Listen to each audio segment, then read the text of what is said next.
So then I did more research, and I didn't even know what a fibroid was when this was diagnosed. So I started doing more research, and I found out, I found some surgical procedures for a hysterectomy, which I figured pretty quickly that that would be what made the most sense because of the size of it and because of my age, because I'm done having children. And so I like realized that was the surgery that made the most sense. Actually, the first doctor had said that. And so I was seeing research, or people that were talking about laparoscopic hysterectomies and different ways that could be done with like robotics and things of that nature. And so I consulted with a couple of other doctors, all of whom were like OBGYNs that also can do surgery.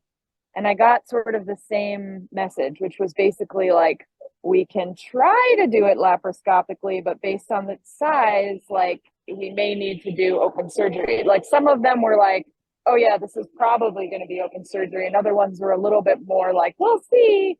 But I didn't like we'll see. Yeah. That just to me felt very like I didn't like the ambiguity. I didn't like the lack of confidence that they knew how it was going to go. Like I Yeah. wanted a doctor who could tell me like this is what it's going to like the way I'm going to do this, and there's no reason to think, barring some crazy, there's always weird things that happen, but barring anything like that, this is a surgery I'm confident I can do. So that's what I was looking for. CIGC myself, like I just found it through doing my own research online. And so then I I'm also like I'm traveling right now. I'm crazy all over the place busy. I'm either away from home or I'm working a lot. And when I work, I can't get access to my phone. So like even just coordinating all of it was difficult. So I put in a request for a consultation with CIGC, and then very quickly I got an email. I got a call and a follow up email, and I emailed back to the woman and I explained. I was like, "We're going to play phone tag for 3 days if I try to coordinate a phone. Like if we try to catch each other by phone." I was like, "Could I just schedule the consult by email?" And she was super helpful.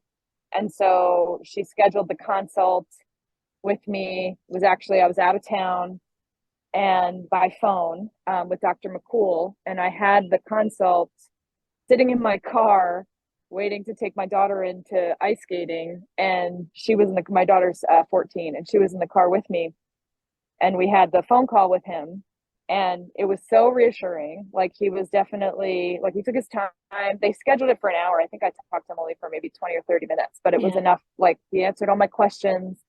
He explained as best he could like the process that he uses to remove a large fibroid, and was very confident that like I do these all the time and I've done larger than that, and the size of it doesn't intimidate me. Like I think, there's no reason to think that, this would need to be open surgery at all. And he was reassuring about the recovery process and all of it. And he was easy to talk to, which was helpful. It sort of defied the stereotype that I think of in surgeons, like that they're like Yeah. good doing the process, but they're not so good talking to people. He was very comforting and thorough, and explained things very well, and answered all my questions because I had a lot of like specific questions about how it would work. And so after that phone call, my daughter was like, "You should have it with him. I liked him. He was good."